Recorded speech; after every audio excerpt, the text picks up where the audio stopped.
আচ্ছা অনেকের কাছে গরমের দিন বালা নাকি শীতের দিন বালা? আমার কাছে কম কম শীত আর কম কম গরম বালা। অতিরিক্ত শীত অতিরিক্ত গরম ভাল লাগে না। শীতের দিন যায় তো গরমের দিন আইয়া পড়লো। শীতের দিন তাও একটা জিনিস ভালো আছিল, বৃষ্টি আহে নাই। এখন তো এই যে বৃষ্টির ডাক দিয়ে বৃষ্টি আইয়া পরে।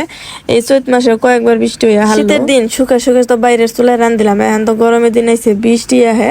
বৃষ্টির দিন হলে তো এই চুলার পর আর রান্ধন জানাই যে আমার চুলার পর ভাঙ্গে হালাইছি। বৃষ্টি পড়ে দেখুন কি অবস্থা। বৃষ্টির দিন তো এই হারে নাই, হালকা হালকা বৃষ্টি পড়ছে তাই এই অবস্থা। বেশি যখন বৃষ্টি পড়বো তখন তো রান্ধি বাড়ি পাবো না। ভাঙ্গা টিন দিয়ে তো দিন ছাড়পা দিয়ে থুইছিলাম রোদ ফিরাবার নিগে, রোদ ফিরাইছি কিন্তু বৃষ্টি তো ফিরাবার পাই না। সেই কারণে কইছি 2 পাতা টিন না একটু উপর একটা চাল দিমু, নিজেরাই দিমু, হালকা পাতলা করে নিজেরাই দিবার চাইছিলাম। তারই মধ্যে আবার না, নিজেরা বলে দিবার পাবো না, এটা বলে আমগর কাম না।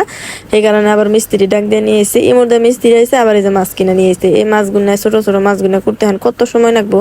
তারপর আমি মাছ করতেছিলাম তো মিস্ত্রিরা চাল বানাইতেছিল।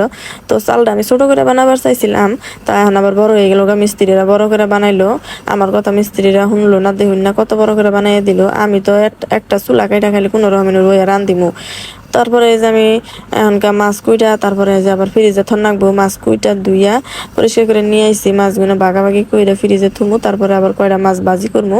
সেই কারণে আমি আবার এই যে ভাগ করতেছিলাম। 2জন মিস্ত্রি আছে, আবার খাবার দান রাখবো। আমি রান্ধিছি আগে ডাল ভাত আলু ভর্তা শাক, তো আমি খালি মাছ ভাজি কইরা মিস্ত্রি করে খাবার দিব দুপুরে। তো মাছ আমি ভাগাভাগি করতেছিলাম। এই ছোট ছোট মাছগুলো কিন্তু আবার ভাজি করে খাইলে ভাল লাগে, আবার ডাল থাকলে আলু ভর্তা শাক এগুলা থাকলে তো আরো বেশি ভাল লাগে।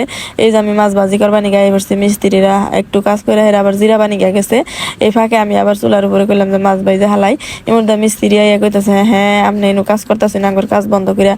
আমি বললাম না, মাছ দুটা ভাজি করতে বেশি সময় লাগবে না। ওই যে আমার রান্নাঘর দেখা যাইতেছে, ওই যে দূরে দেখতেছুন, ওই ঘরটা ভাঙ্গে বড় করে দেওয়ানোর ইচ্ছা ছিল। তো ওইটা দিবা নিয়ে গেলে বেশি খরচ হয়ে জায়গা, তো ওইটা এখন আর করা হইতাছি না। সেই কারণে এনু কোনো রকম করে দিলাম। আমার ওই রান্নাঘরটা পুরান রান্নাঘর, ওই রান্নাঘরে পানি পরানো রান্দা খাওয়ান যায় না, একদম পানি পরিয়া বাইসা জায়গা।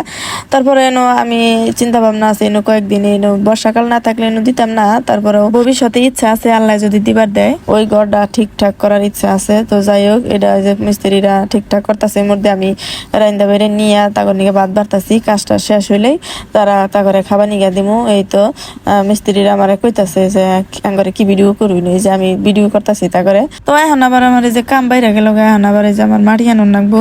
আর এই দেশে মাটি পাওয়া যায় না, মানুষের ক্ষেত থেকে মাটি আনবা নিয়ে দেয় না। এই চুলার পরে এখন মাটি নাকবো, সেটা মাটি আইন না চুলার পর লেই পানি পরিষ্কার করে নাকবো। তো আজকের ভিডিওটা এই পর্যন্তই, সবাই ভালো থাকবে।